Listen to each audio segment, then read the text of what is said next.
don't care who dies. The law is the law. You are punished. Do you understand the price of respect? The position you are standing in was paid for with the blood of the soldier lying in that car. Cop-ticketed veteran funeral procession. 6 men later, state troopers ordered Citation torn up. John's family never expected a simple funeral procession to turn into a battle for respect. When a police officer ticketed the caravan honoring a war hero, anger and disbelief spread. But just 6 minutes later, state troopers tore up the Citation, revealing a powerful story about honor, sacrifice, and justice. Want to know what happens next? Subscribe for more stories. Hit the like button if you were moved by this scene, and listen to the entire incredible story on our channel. Maplewood was a small town where the rhythm of life moved slowly and everyone knew each other's stories. On a chilly autumn morning, the streets were unusually quiet, as if the town itself was holding its breath. The sky was a blanket of gray clouds, heavy with the promise of rain, and a gentle breeze carried the scent of fallen leaves and damp earth. Today was not an ordinary day. It was the day the town would say goodbye to John Miller, a beloved war veteran whose life had touched many. John was a man of quiet strength, a figure who had weathered storms both literal and figurative. Born into a modest family, he had lost his father at a young age and had taken on responsibility early, working odd jobs to support his mother and siblings. His military service was marked by courage and sacrifice. 3 tours, overseas medals earned in battles that few could comprehend, and a heart that never stopped caring for his comrades. John's return home was not easy. The scars of war were invisible but deep. Yet he remained a pillar of his community, volunteering at the local veteran center and mentoring young people. The funeral procession was a solemn affair. Motorcycles roared softly and tribute cars lined with flags moved slowly through the town's main street, and neighbors stood silently, some wiping tears, others offering nods of respect. The air was thick with emotion and reverence. But amid this scene of honor, an unexpected event shattered the solemnity. A police officer stepped forward and issued a citation for blocking traffic. The citation was a shock, a bureaucratic response that seemed cold and out of place. The family was stunned. How could a tribute to a hero be met with a ticket? This moment set the stage for a battle that would test the community's resolve, challenge authority, and ultimately affirm the respect owed to those who serve. The citation arrived like a sudden storm, disrupting the fragile calm that had settled over the Miller family. Mary Miller, John's widow, sat at the kitchen table, the crumpled ticket in her hand. The room was heavy with silence, broken only by the occasional sniffle from her youngest son, Michael. "We can't just let this go," Mary said, her voice trembling but resolute. "Dad gave everything for this country.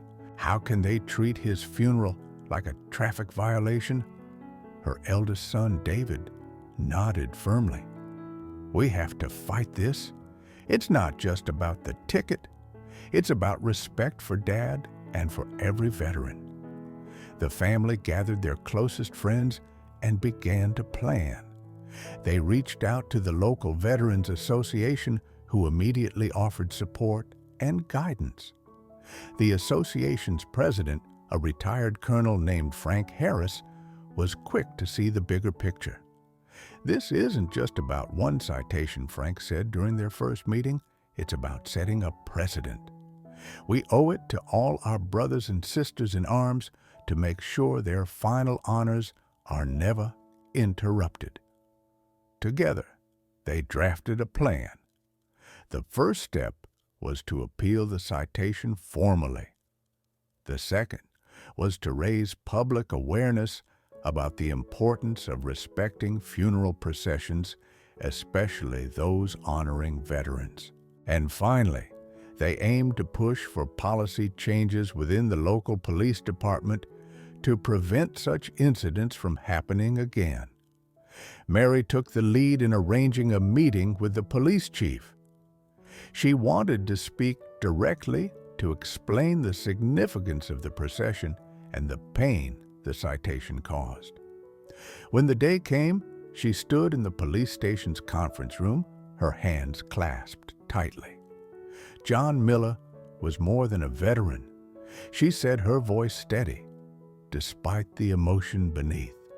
He was a man who served his country with honor and came home to serve his community.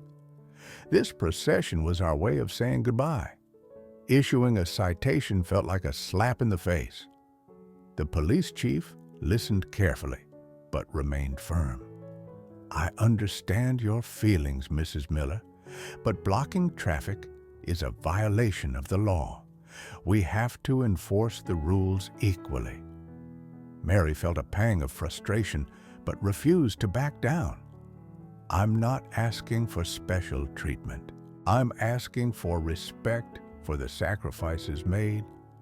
Outside the meeting room, David worked tirelessly to collect evidence. He reached out to attendees asking for videos and statements. Many had recorded the procession on their phones, capturing the slow, respectful movement of vehicles and motorcycles. The family also launched a social media campaign sharing John's story and the injustice of the citation. The posts quickly gained traction with veterans and civilians alike, expressing support and outrage. As the days passed, the Miller family's fight became a community cause.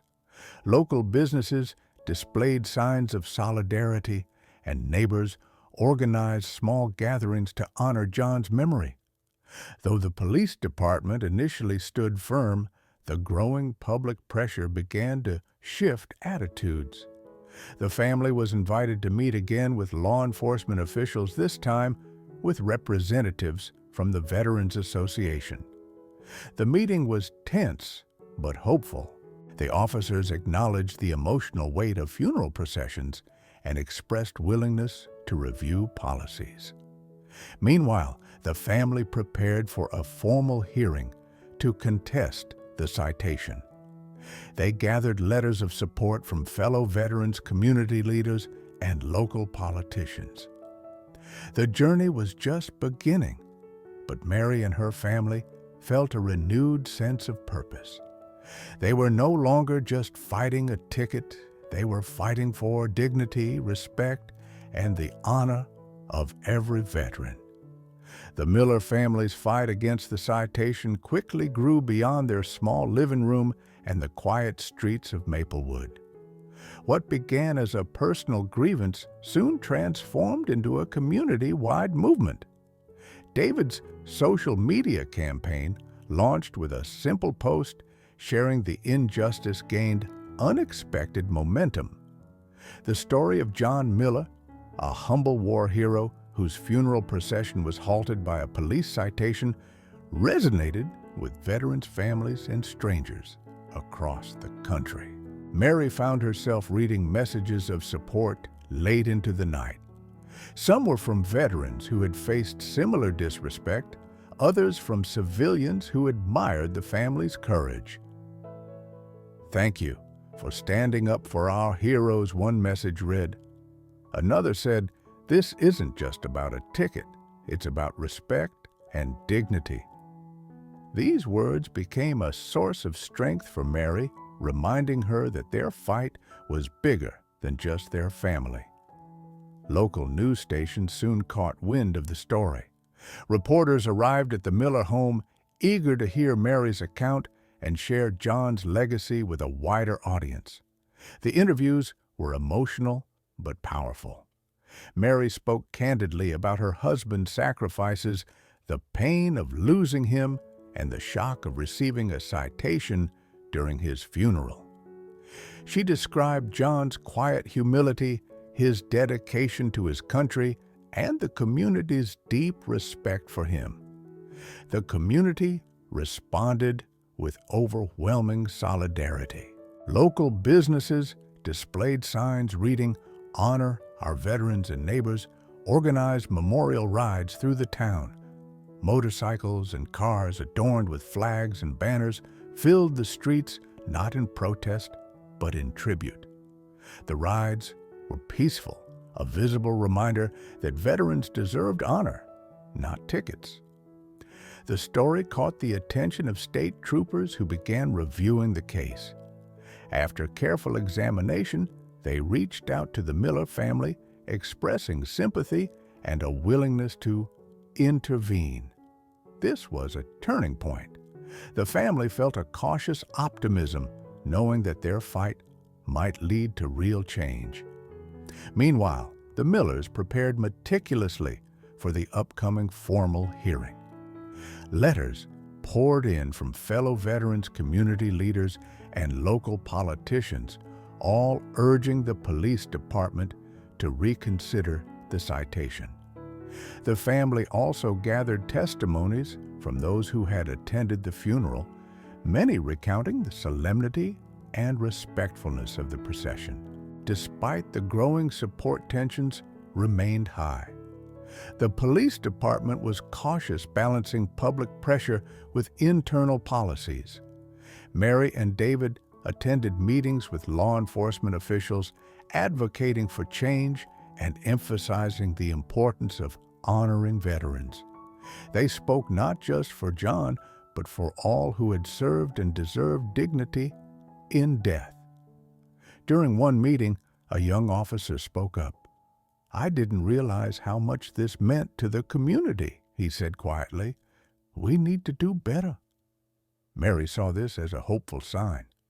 "It's not about punishment," she replied. "It's about respect and understanding." As the hearing date approached, the family organized community events to keep the momentum alive. They hosted a candlelight vigil where neighbors shared stories of John and other veterans. The vigil was a poignant reminder of the sacrifices made and the bonds that held the community together. David continued to collect evidence, including a video from a bystander that showed the procession moving carefully and without obstruction. This footage would later prove crucial in the hearing. The days leading up to the hearing were filled with anticipation and anxiety. Mary reflected on the journey so far, from grief to advocacy, from silence to a chorus of voices demanding justice. Their fight had become a beacon of hope for many. One afternoon, Mary sat with her daughter Sarah in the quiet of their living room. Sarah, who had been skeptical at first, now understood the importance of their fight. "Mom," she said softly, "Dad would be proud of how strong you've been." Mary smiled through tears. "I hope so, sweetheart. I hope this means something for him and for all the veterans who deserve respect." The community stood united, ready to support the Millers as they faced the next chapter in their battle for respect. The story of a simple funeral procession had grown into a powerful movement, reminding everyone that honor and dignity must never be overlooked. The days leading up to the hearing were filled with a mixture of hope and anxiety for the Miller family. They had rallied their community, gathered evidence, and prepared their statements. Yet the uncertainty of the outcome weighed heavily on their hearts. Mary often found herself staring out the window, wondering if justice would truly prevail. Then, just 3 days before the scheduled hearing, a sudden announcement shook their resolve. The hearing was postponed indefinitely due to administrative backlog.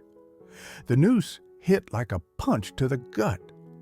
The family's momentum, carefully built over weeks, now faced an unexpected stall. David slammed his fist on the kitchen table. "This can't be happening. We've come too far to let this die now." Mary, though shaken, tried to steady her voice. "We can't let them silence us. We have to keep pushing." The postponement sparked frustration, not only within the family, but throughout the community. Social media buzzed with disappointment and renewed calls for action. Local veterans groups organized meetings to strategize next steps. The family's attorney worked tirelessly to expedite the hearing, but bureaucracy moved slowly. Amid this tense period, a breakthrough came. A bystander who had attended the funeral and recorded the procession stepped forward with clear video evidence. The footage showed the procession moving slowly and respectfully with no intent to block traffic. The police officer issuing the citation appeared to misunderstand the situation entirely. This video became a turning point. The Miller family released the footage publicly, and it quickly went viral. The community's support swelled and pressure mounted on the police department and local government. State troopers who had been quietly reviewing the case publicly acknowledged the mistake. In a rare statement, they emphasized the importance of respecting funeral processions, especially those honoring veterans. They expressed regret over the citation and promised to intervene. Mary felt a surge of hope. "This isn't just about Dad anymore," she told David. "It's about every soldier who deserves respect." The family intensified their preparations for the rescheduled hearing. They worked closely with veterans organizations, legal experts, and community leaders to build a compelling case. Letters of support multiplied and testimonials poured in from those who had witnessed the procession. The community organized rallies and peaceful demonstrations showing solidarity and demanding accountability. The local newspaper ran a series of articles highlighting the broader issue of how veterans' funerals were treated nationwide. Despite the growing support, the family faced moments of doubt. Mary confided to a close friend, "Sometimes I wonder if this fight will ever end. But then I think of Dad, and I know we have to keep going." David, too, wrestled with frustration. "It feels like we're up against a wall, but walls can be broken." The postponement had delayed justice, but it had also galvanized the community. What could have been a quiet tragedy had become a rallying cry for respect and change. One evening, Mary sat alone in the living room, the weight of the fight pressing down on her. She pulled out an old photo of John in uniform, his eyes calm but fierce. "We'll get through this, John," she whispered, "for you, for all of us." As the new hearing date approached, the family and their supporters braced themselves. They knew the battle was far from over, but they were ready. The stage was set for a confrontation that would test their resolve, challenge authority, and ultimately decide whether the sacrifices of veterans would be honored or ignored. The days leading up to the rescheduled hearing were a whirlwind of activity, emotion, and preparation for the Miller family. The community support had grown into a powerful wave, but with it came immense pressure to succeed. Mary, David, and their supporters knew this moment could define not only their family's legacy, but also the respect afforded to veterans everywhere. Mary spent countless hours rehearsing her statement, determined to convey the depth of her husband's sacrifice and the profound pain caused by the citation. She practiced in front of mirrors, her voice wavering at times, but growing stronger with each repetition.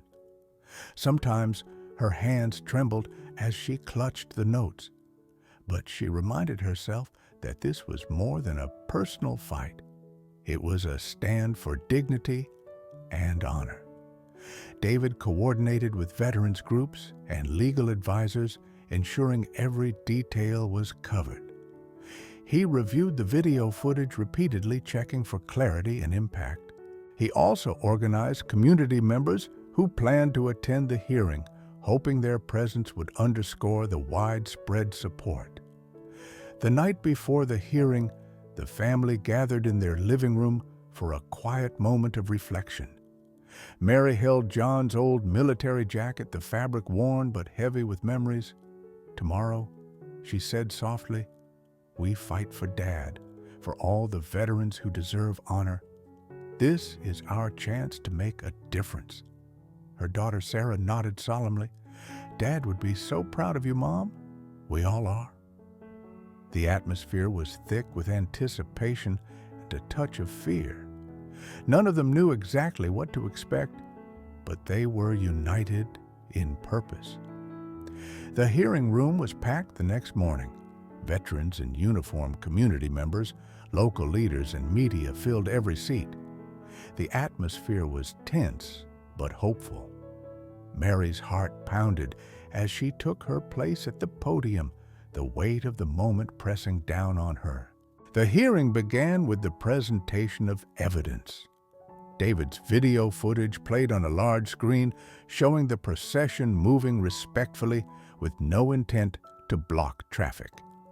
Witnesses testified about the solemnity of the event and the community's unwavering support.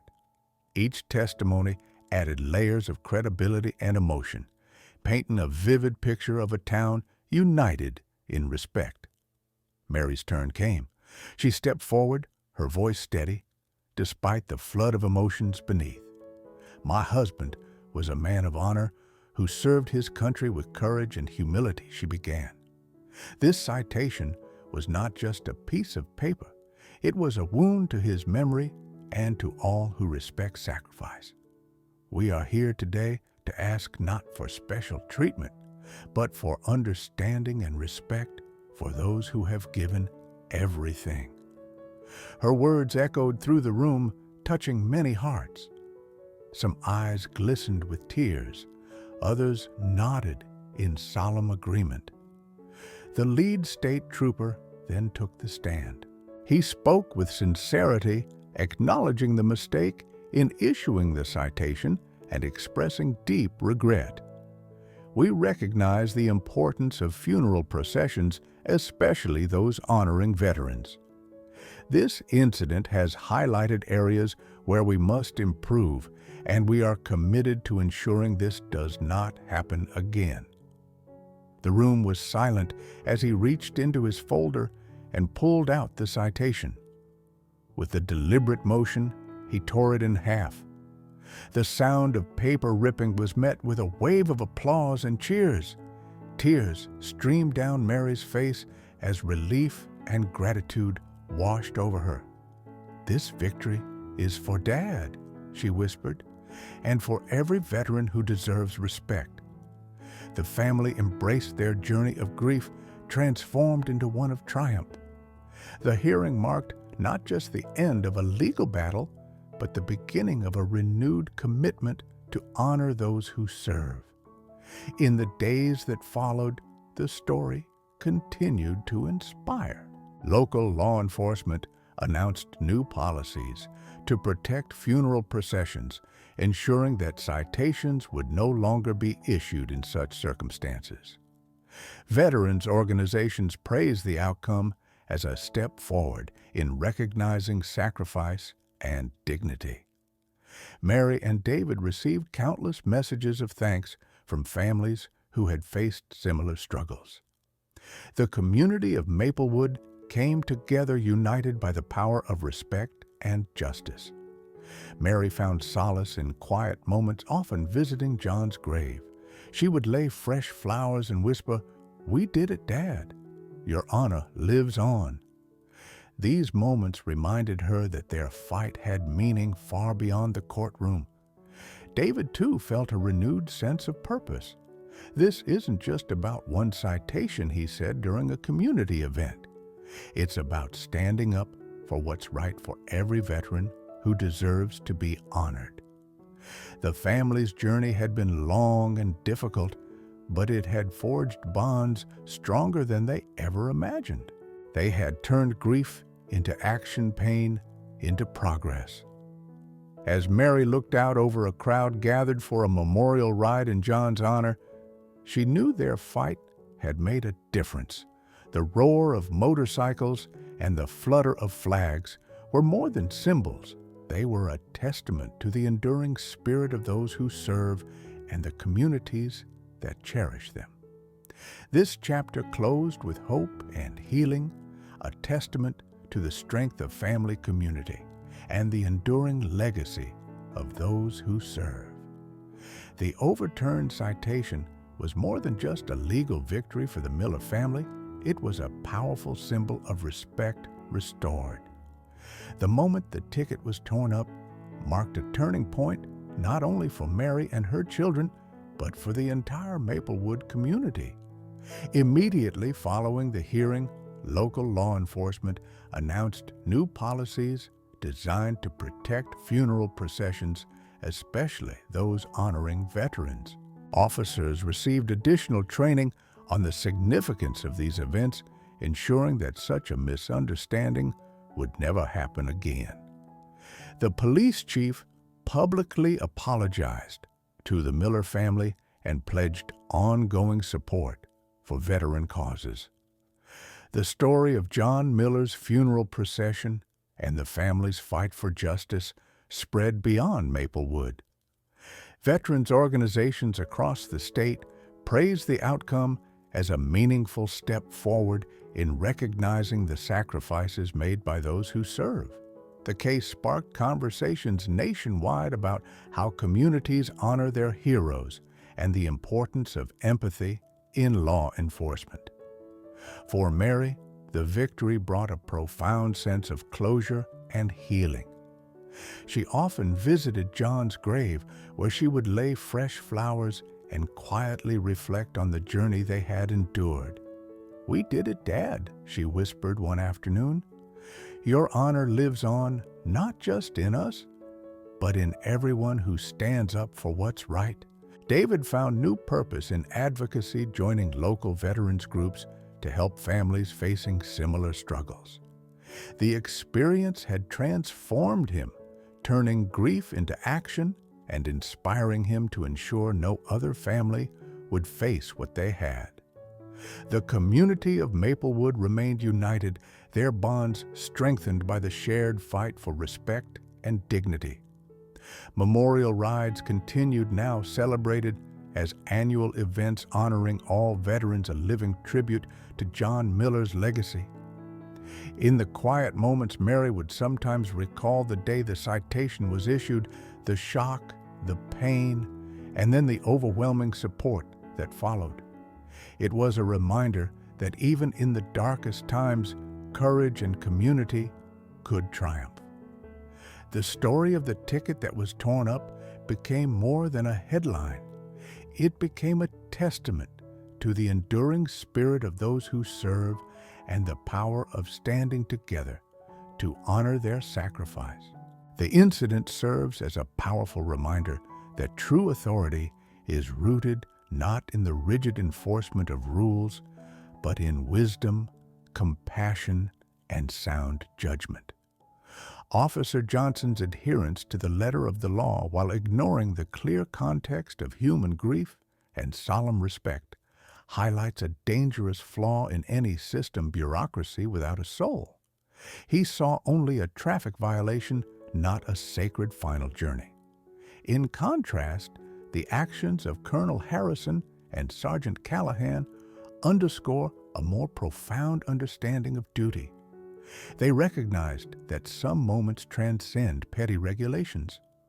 The story teaches us that honor and respect are not abstract concepts, but active choices. True strength lies in the ability to distinguish between enforcing a rule and upholding a principle.